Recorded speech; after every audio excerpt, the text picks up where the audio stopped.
Welcome, everyone, to another broadcast of The Soul of the Everyman on the ArtistFirst Radio Network. All past shows are available in podcast form. Find them at ArtistFirst.com. We welcome your questions and comments anytime. Hit us up at DJ@ArtistFirst.com. And here they are, your hosts. We call them Michael and Margaret Lyons. That's so funny because that's what we call them too. Hi, Scott. and we're here. We are here again, as we always are. Mm-hmm. It's sort of a kismet thing.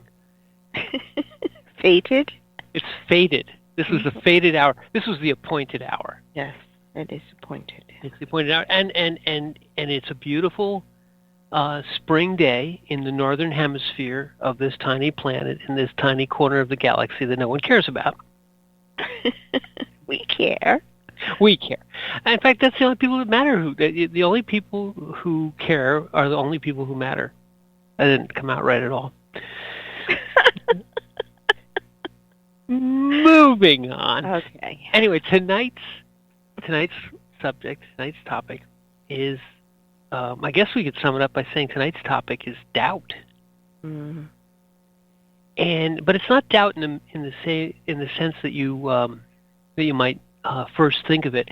Most people think of doubt as being unsure, and in some ways that's always true. It is sort of an unsure thing, but it really comes as part of a wonderful quote by one of our newer favorite poets, Khalil Gibran, and it goes like this. Would you like to read it? You're much better at this than I am. Oh. Doubt is a pain too lonely to know that faith is his twin brother. Mm-hmm. And that's really what we're talking about, the juxtaposition of those two things, doubt and faith. And I think people look upon them as opposites, and in some way they are, but they're also, as the poet says here, they're inextricably entwined, because I would say that you really can't have faith without first having doubt. And what I mean by that is that faith, true faith, a true faith, overcomes your doubt. Doubt is in the body. Doubt is in the mind. Doubt says that I don't know. I'm not sure. And faith is beyond that. We talk of in the language a leap of faith, and that's very evocative, and it's very it's a true telling of the act of faith. Mm-hmm. You're leaping into the unknown, and leaping is the right word because you're not just stepping, you're not just kind of tentatively moving into the unknown, because that's again sort of doubt. You're like, oh, maybe we'll take a step forward and maybe we can go back. No, faith says you boldly stride into the unknown, and you don't know whether you're going to fall or your foot is going to strike upon something solid, or really what's going to happen. You take that decision not to doubt. Mm-hmm. I think it's interesting that he had said, doubt is a pain too lonely to know. Lonely to know. And when you look at it that way, you can say, I doubt something. Singular. But faith, there's no equivalent of I faith? I faith. Yes, it's true. And what it is I believe. Well, I thought you were going to go somewhere else with that. I thought you were going to say that, in essence, when you have faith, you are immediately placing it outside of yourself. You see, we often talk about coming to the end of self. Well, doubt is within yourself. Doubt is entirely within yourself. And you say it, doubt is a lonely thing. It's an I-centered thing. The ego says, I don't know. I don't know.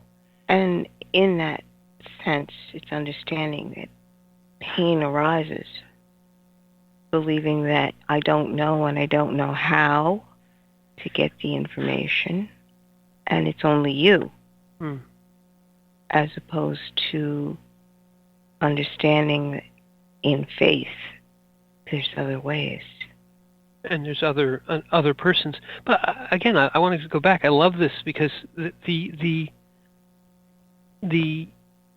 kernel of this idea that the doubt is a lonely thing. Because when you doubt, you feel as though nothing or no one can help you. No one or nothing can inform you. You are in a lonely place when you're in a place of doubt. They talk about this. There's a wonderful song. Walking the floor. You're worried. You're doubtful. You're upset. You can't sleep.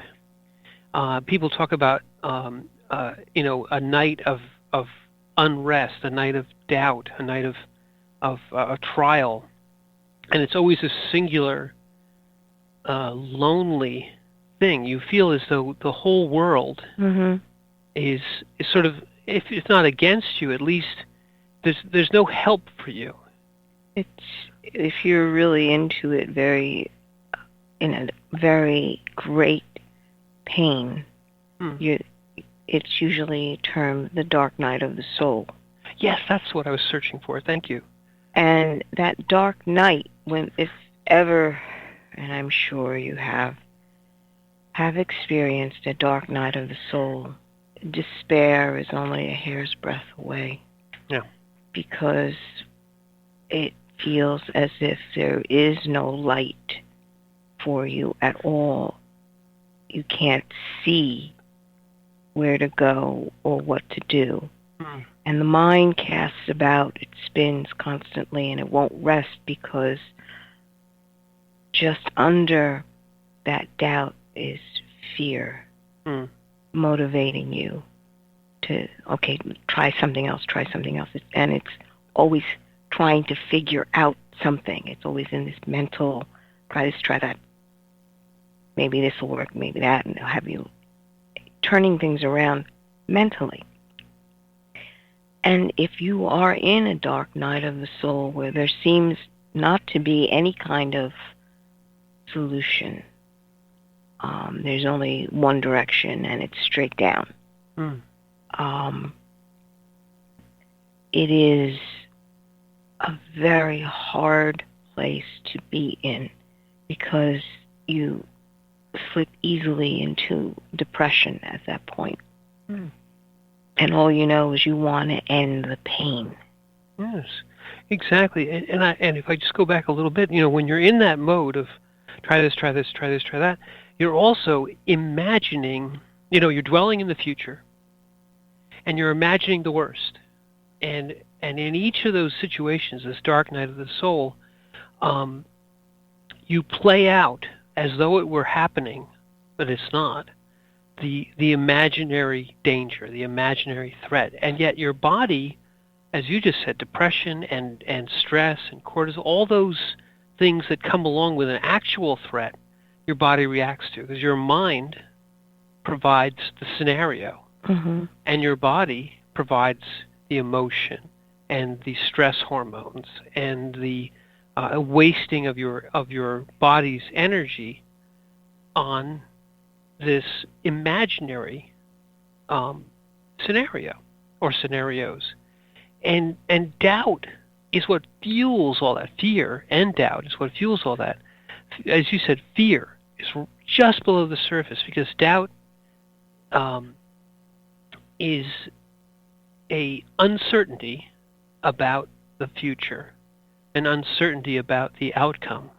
And when we are uncertain, we instantly go into fear. One of the mind's main drivers is to try and make predictions about what will happen. Will the ball go here? Will the car go there? But when you put the mind in a scenario where it doesn't know it doesn't have enough information, and it's important. Let's say it's life or death or something of that nature. It starts to spin, and that knitting of the thoughts and the churning is what causes that dark night of the soul. And to understand that, and I've always wondered about this, that doubt causes pain. Mm. And we've all experienced that, but where is this pain actually coming from? Yes. Because we can say that, but, so afraid, and that is it stemming only from the fear, or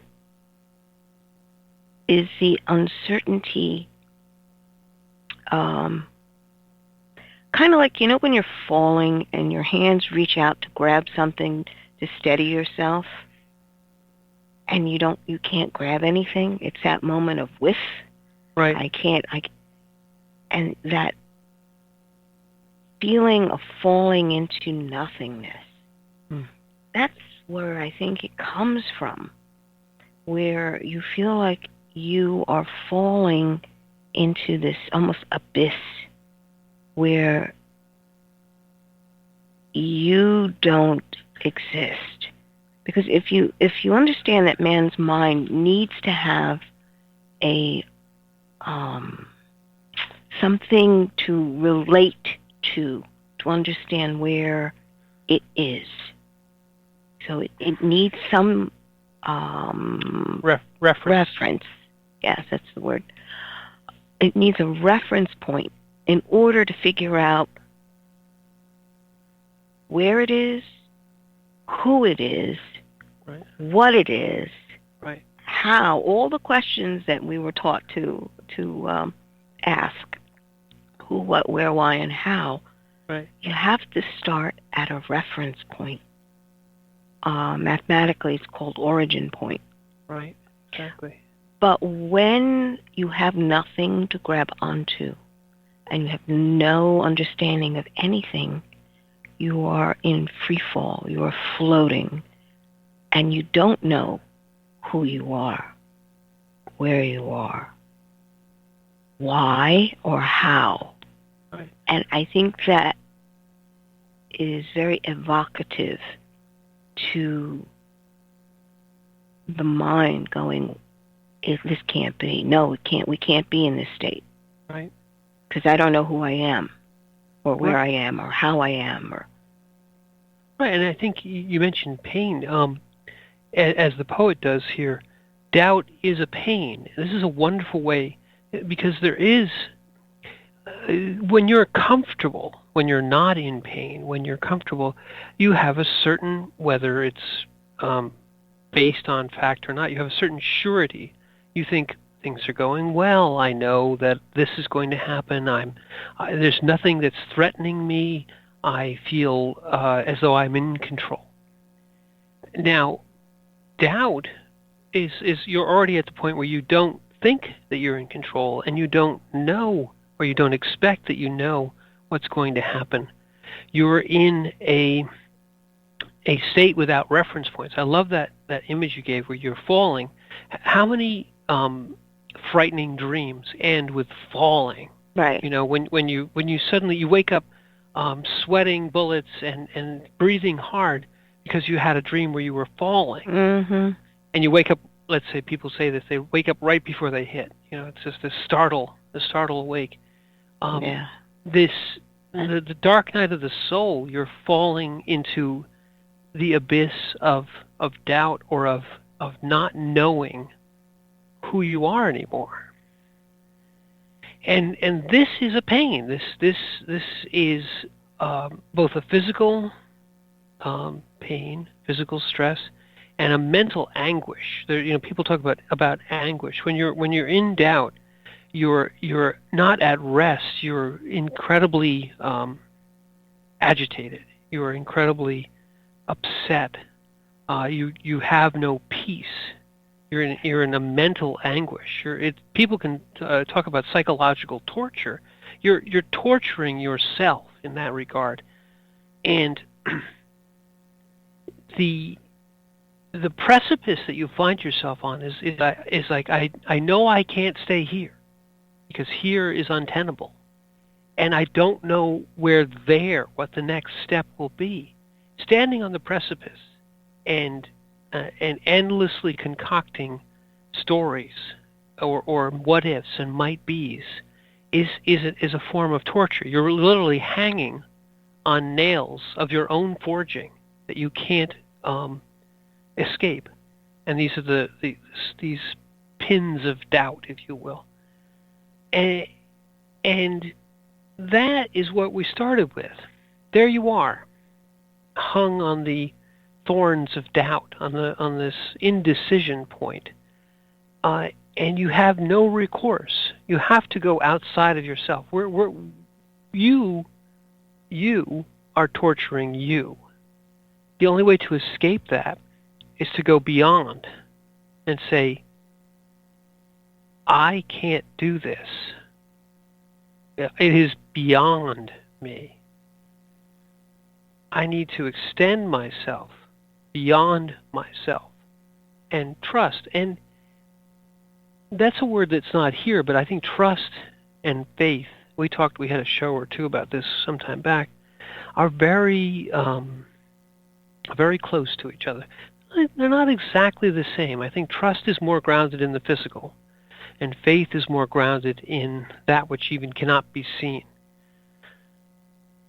But I always said faith is a noun and trust is the verb. I like that. Yeah, I remember that. You remember you saying that. That's true. Trust is an action. Mm-hmm. But I think even faith itself is a state of being. And it's sort of a verb. It's a verb of being. You can be in faith. To be faith. You believe in something greater than yourself, because you've already defined that the situation is beyond you. Right. You have to come to that point where you realize this is beyond you. And that will allow you to receive something outside of you. Well, I think you're right there. That's the first step, isn't it? Mm-hmm. Because as Khalil Gibran had said, doubt is a pain too lonely to know. Too lonely to know. To understand that you've put these walls up. Yeah. And the situation is outside of you trying to contain it in these walls. Because many times people try to put up these boundaries or barriers saying, okay, well, I'll put it in this box and then, I can handle it if it's in this box. But the situation is outside your box. Right. And you've got to admit that it's outside your box to begin to handle it. In fact, it brings up a memory. When we were in the Memorial Sloan Kettering cancer wards, pediatrics wards, there was a gentleman, he was Jewish, is what I remember.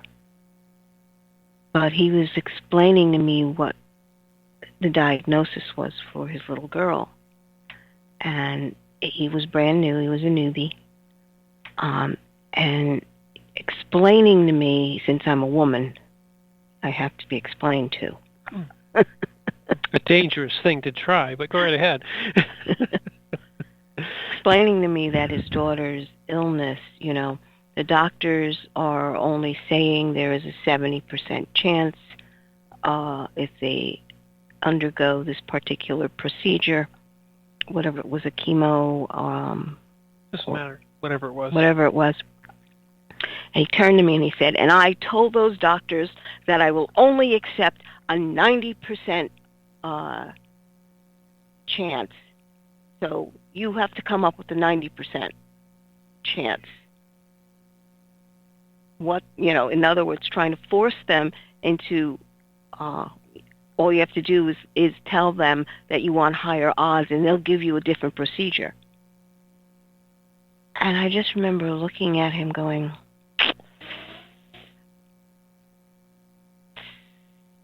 did you ever think of maybe even if you get a 90% chance of survival, you might actually be in the 10% that doesn't? And his brain went at that point. So that kind of, I'm going to contain this.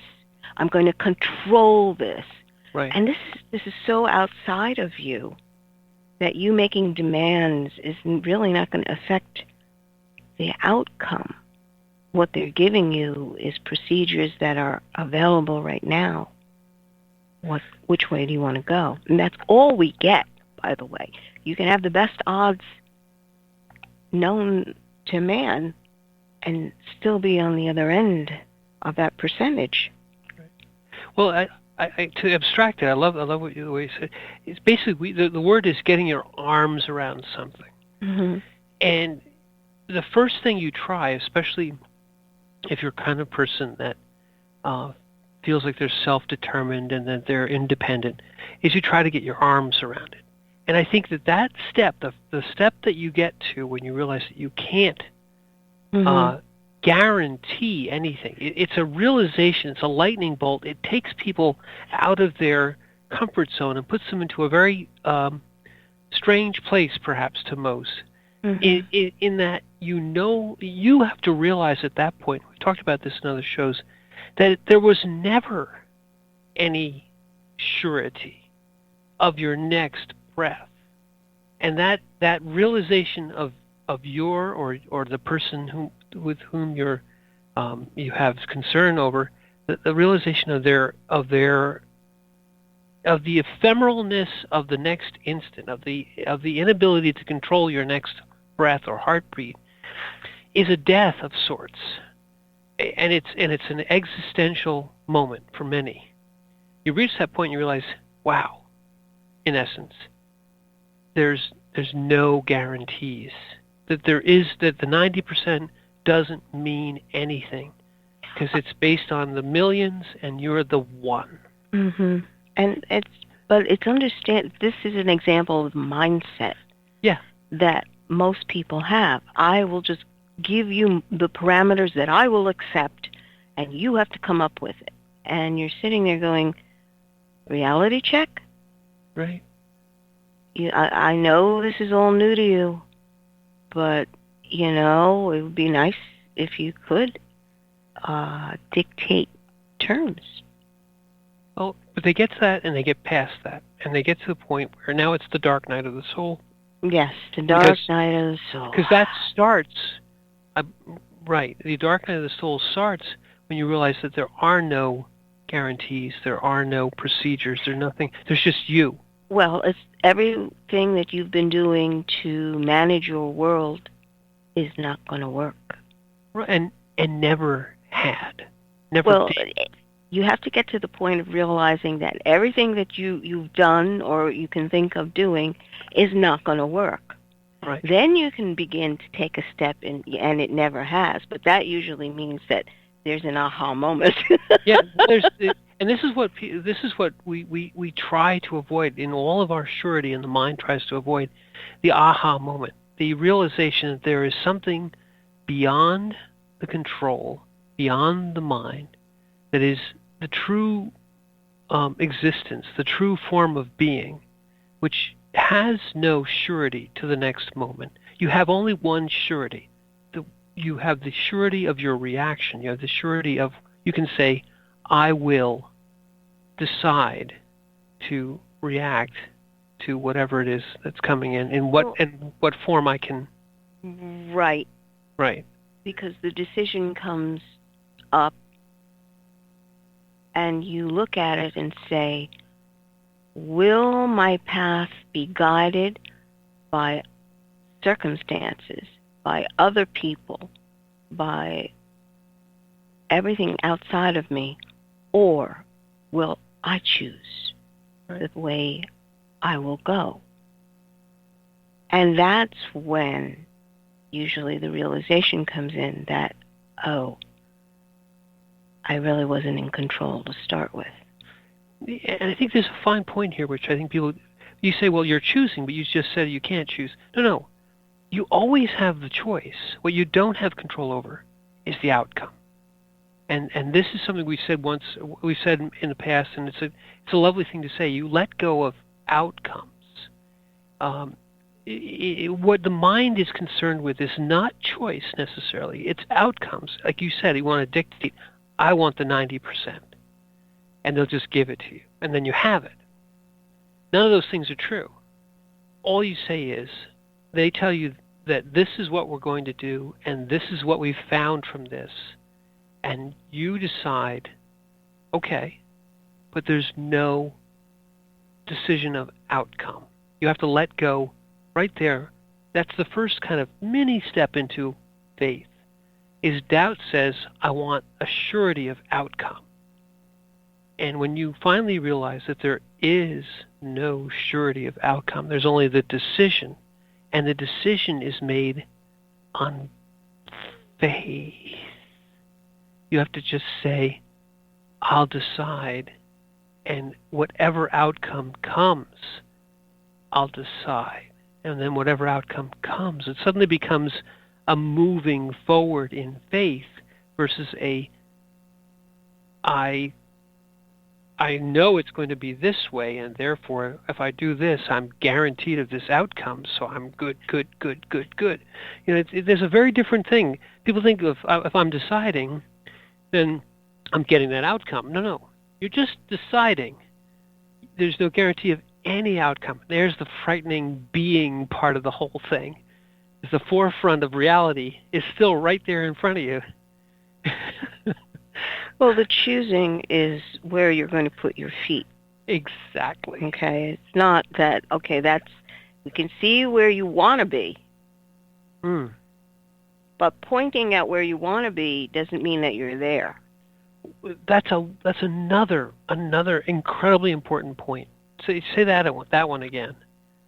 You can choose where you put your feet, where you take your next step.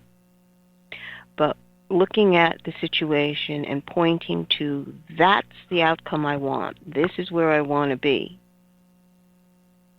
doesn't get you there. No. You have to put your feet on a path to try to get there, It's under the best of your ability, yes, but no guarantee. That's where you want to be. That's where everyone wants to be.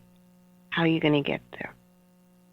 And exactly that. So every moment, you can decide where you want to be. That is 1,000% within your power. You can decide where you're going to put your feet every moment. In fact, you should. You should pick a goal. You should say, this is the outcome I want. People talk about manifestation. This is the outcome I want. We know someone very close to us who just got all the outcomes that they wanted. But it took a long time, and the path went all over the place. But if you stay on the outcome you want, that's fine. You set your feet on that path, that's fine. But realizing that not getting the outcome is as good a thing, or not as good as it your path and your step are what you have. I'm going here, I'm stepping now. Then reality gets to get their turn, its turn. And then you have that next moment. Oh, I stepped and this happened. I still want that. I still will make a next step. You then are moving through a being state, through an ever-changing universe. That's what you want. Doubt is, this outcome's not coming. I don't know how to get there. All the things I did were supposed to get me the outcome. It didn't come. And you're frozen. You're on a precipice. You're in a dark night of the soul because you aren't deciding anymore. you're outcoming. you're like, I did all the magic and all the steps. I mixed the ingredients and it didn't happen. That's the difference between the two. It's narrowing your world, so that you're sitting there believing that it's got to be a specific path to your goal. And reality has many ways. So I guess we're at a reality point. Yes, we're at a reality break point. Let's take a reality break, go back to the studio for some wonderful commercials, and then we'll come back and talk more about doubt and faith.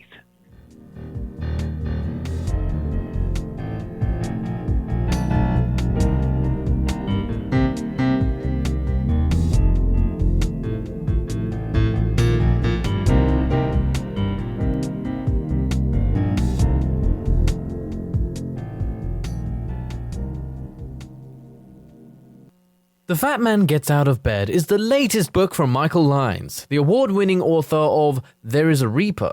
Featuring 13 original stories, this wide-ranging collection has everything. Forbidden love, gods versus demigods, weird invading aliens, sexy seductive artificial intelligence, and unusual passion between the living and the dead. All set amidst fantastic worlds of pain and loss and boundless joy. From the sublime to the macabre to the bittersweet, The Fat Man Gets Out of Bed will leave you breathless with laughter, brimming with tears, trembling with suspense. Available now on Amazon.com, Google Play, iTunes, Kobo, and fine e-tailers everywhere. The wait is over. First Blood, Book 2 of the Blood series is out. Your favorite bad boy thief, Dev, is back, and the beautiful and deadly Trey is right there with him. She is sharp, sexy, and full of surprises. Their adventures continue as a new power arises to threaten the world. The heart of creation is under attack, and time is definitely not on their side as they battle against their enemies' undead hordes. Can they unlock the hidden power that can defeat him, or will his forces draw first blood? Get all 3 installments in the series. Book 0, It's in the Blood. Book 1, Destroyer's Blood, and the new release, Book 2, First Blood, today. Available in ebook and paperback format on Amazon, Kobo, Apple, and most other fine e-tailers. Rick Riordan fans, love mythology with plenty of action and humor? Destroyer's Blood is for you.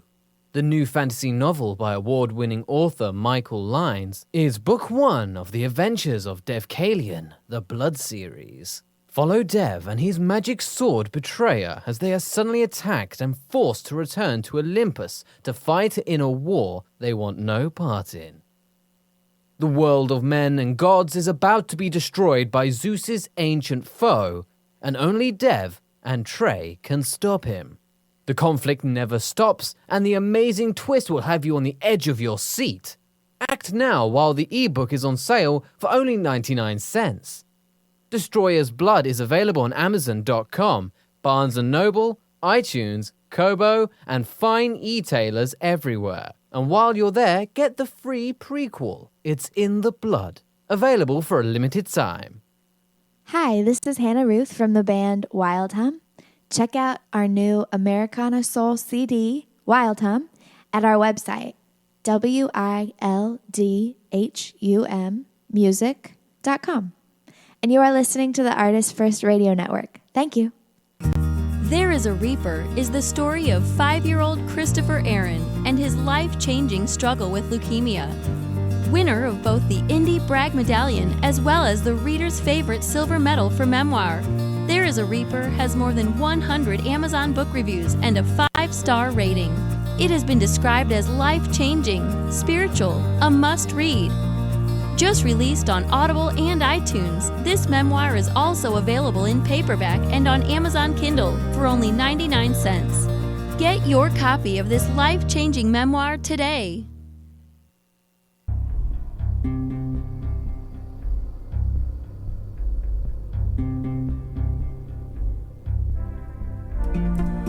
You are listening to The Soul of the Everyman on the ArtistFirst Radio Network. Back to your hosts, Michael and Margaret Lyons. Did you doubt we'd be back? Well, those of you that had faith knew we'd be back. And that's what we're talking about this evening. The first half hour we talked about doubt and faith. And we have this lovely quote from Khalil Gibran, which will be up on the website. And if you don't know, by the way, Khalil Gibran, he's a wonderful. I mean, we found him, I think, first on YouTube, and he's a wonderful poet. I mean, really, really beautiful stuff. He was at the turn of the century, 20th century, right, in the early part of the 20th century. Mm-hmm. But anyway, I digress. So the quote we're talking about is, doubt is a pain, too lonely to know that faith is his twin brother. And this is so pithy. We've been talking about doubt, but really the other side of doubt is faith. And now, when you talk about faith, people instantly go to religion. And let's just say that yes, your faith can be something which is encompassed in your religion, or it is part of your relationship with Spirit, or your relationship with your God. But in essence, it's something which, in all cases, is outside of yourself. And it's actually the way you live your life if you're in a being state. The being state says, I am. That's the primary part of the being state. I am. I am existing in the universe. Every moment is a new decision. I have to will. I have to decide. I will do this. I won't do that. But you are guaranteed of nothing. There is no outcome. The mind hates that part of it and loves everything up to this point. I get to decide, I get to decide, I get to decide. But the mind wants to decide and determine, wants to control, wants to say, I get this, I don't get that. I like this, I don't like that. That's the part which is not being. That's living in the future or in the past or in judgment. And doubt is part of that world. It's part of the, I didn't get the outcome, I'm not sure, I don't know. All those are doubt things. They're all I things. Being is not I, it's I am, or amming, we call it. And when you're amming, you still decide. You use every sense you have, and those things which are beyond you, grace, and you decide. But you don't get to choose anything. You don't get to choose outcome. You choose your reaction, you choose your next step. And when you reach that point where you know you're outside of yourself, you're acting in faith. You are using your guide, your spirit, the grace which comes from without, your connection to the whole, and making your path, your amming. Our friend Tolle would say you're in consciousness state.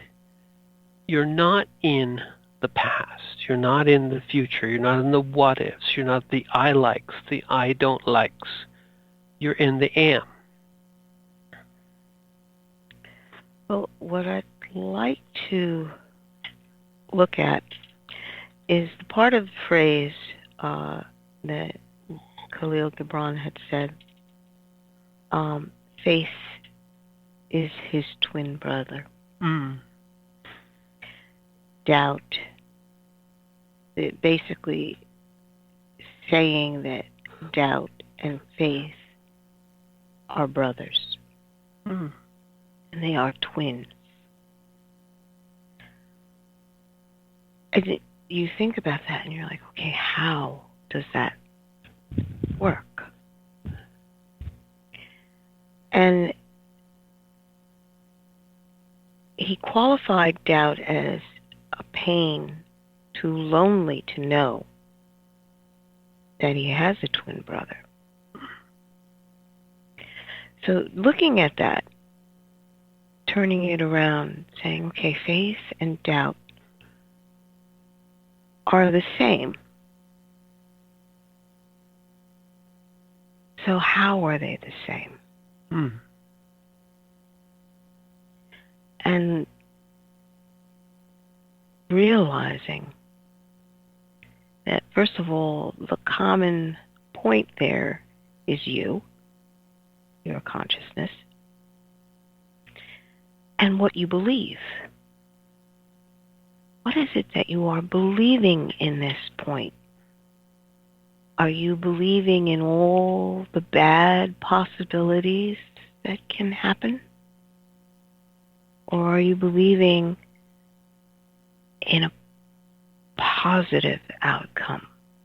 You know, people, we very lightly are amused by, you're optimist or pessimist. Is the glass half full, half empty, da-da-da. But faith,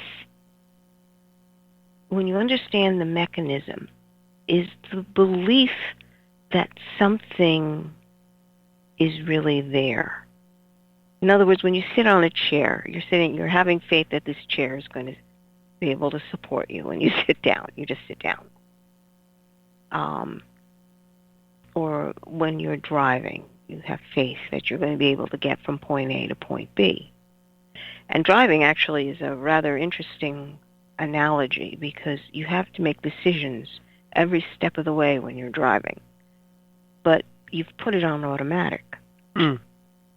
I'm going to work, and this is the path I always take when I go to work, and this is where I get my gas first, and da-da-da-da-da. So you've brought it down into this mechanistic thing. Mm-hmm. But the faith is there, saying, yeah, I'm going to be going to work. But think of it this way. If you had doubts about, am I going to get to work? Every step of the way, doubting, am I actually, if I make this turn, do I have enough gas? Are there people around that I have to watch out for in order to drive all the way down the interstate? It's a whole different mindset. And frankly, which one is more tiring? Well, here's a great way. Again, driving is a good analogy because your normal routine drive, as you just said, driving to work or wherever, you throw in a snowstorm. And the snowstorm is reality. Your drive now isn't routine. Your drive now, every decision is possibly not going to come out the way you thought it was going to be. You have to say, am I going to get home? Is something going to happen? And all along the way, if you're in doubt, that ride is stressful. You're wrung out. Your heart is beating fast. Your hands are gripping the wheel the whole way. That is what doubt will do to you. And it isn't just a snowstorm. It's life. Life has snowstorms. Life has things that happen that are outside of your control. In fact, again, you come to the realization that everything is outside your control, but you think that you have control.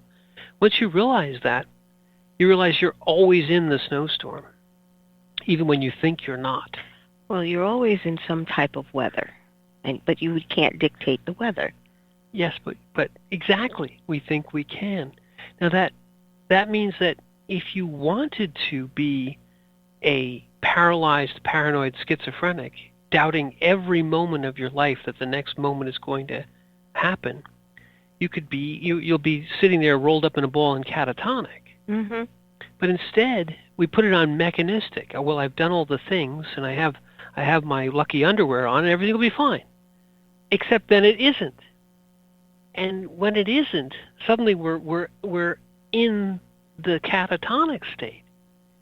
And the practice of faith is to say that even when everything's wonderful, nothing is guaranteed. And that stop judging. Stop saying it's wonderful or it's terrible. It just is. Stop saying to yourself, I have to know before I step that this is going to be right or wrong or good or bad. And just say, I will step. I will take my next heartbeat. I will take my next breath. I will step into the unknown in faith. And then you're living your life in the being state. And you're allowing grace, and you're making space for the next moment. You're saying, I decide I will go to the next moment. I allow the next moment to happen. I give space to the world, to the universe, to be around me. Right.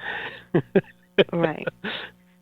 What I'd like to point out is the fact that pessimistic viewpoint is always I-centered. Yes. Okay? When you're taking steps in trying to process something, and I'm looking at whether doubt and faith really are brothers. All right? Trying to understand, how is this functioning? How does this work? When I doubt something, then yes, there is no outcome. Everything looks bleak or dark. But if I'm taking a step in a direction saying, okay, it's saying that I don't know. Right. You must accept the fact that you don't know, which, frankly, is a major problem for a lot of egos and the mind doesn't want to say, I don't know. Exactly. Okay? There's a lot of pride in the mind. You have to understand that. Realize that it's there and say, this is reality, I don't know. Nothing wrong with that. You have to give yourself permission to say, it's okay if I don't know. Well, say that again, because that's exactly, there's nothing wrong with that. I think there's a big ego tie-up right there with that. Well, when you don't know, for some reason, people want to make you feel guilty because you don't know. Exactly. Why are you doing that if I don't know it?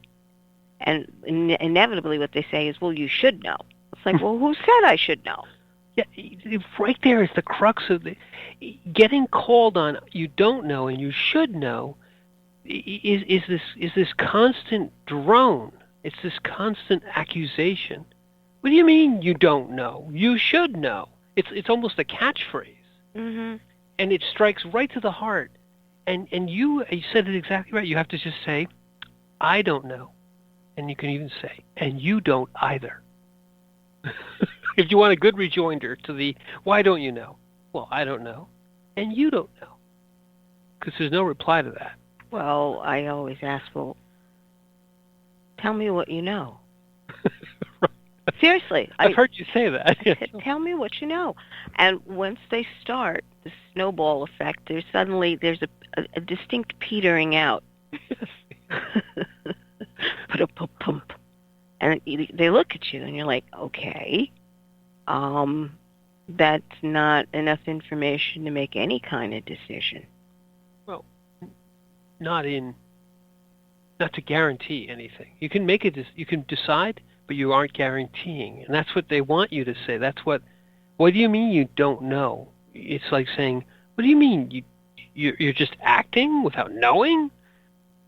Well, it's allowing them a glimpse into a wider world. Yes. Because the minute they go into, what do you mean you don't know? Or, well, you should consult the experts. I love that one. Oh, the experts. Yes. The experts. It's such a catchphrase. And you're sitting there going, okay, what experts are you talking about?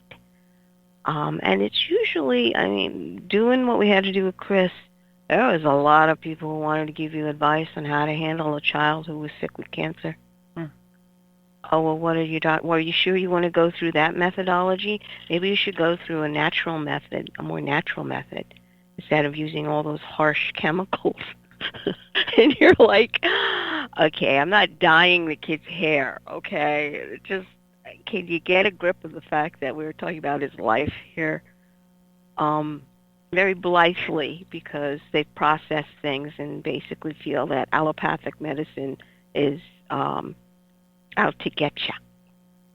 Well, you're right, but the previous point that everyone's there to give you advice because they're saying, well, you should know. And I am always open to, because I have no problem saying I don't know. Right. If I don't know, I don't know. Tell me, show me what's going on. What are you thinking about? Explain to me what your thought process is, and I will go along with it. I will, and it's, again, as long as you guys are willing to discuss it, because honestly, going through what we had to go through, you had to be able to do this with the doctors, the nurses, and the entire staff to explain your reasoning for going a certain way. Right. And if we bring that larger, because I think that's where people get stuck, they don't want to spend any time thinking about it or even realizing that they have to make the decision. They want to hand it off. Well, the expert said, or this one said, or... And that is the exact experience that many people had in that ward. Parent is like, I don't know what decision to make. He would turn to the nurse or the doctor and say, you make this decision for me. And they look at them and say, you don't understand. We can't make this decision for you. Right. You must choose the direction we go in, and we will go in that direction. But we can't make that decision for you. And so where are you then? You're hung on the horns of a dilemma or on doubt. You have to come right there to the realization that you don't know. Mm-hmm. And the wisdom that they just said is, we, meaning everyone else in the world, can't make the decision for you. In fact, that's the mantra to take away here. That the doubt is you don't know. And then the instinct is, well, find someone who knows and let them decide. And they vary in these existential moments, in really every part of life, they say, we can't make the decision for you. And all of reality is actually always saying that. Can't make the decision for you. You have to decide. And that is so frightening. That's the pain and the loneliness.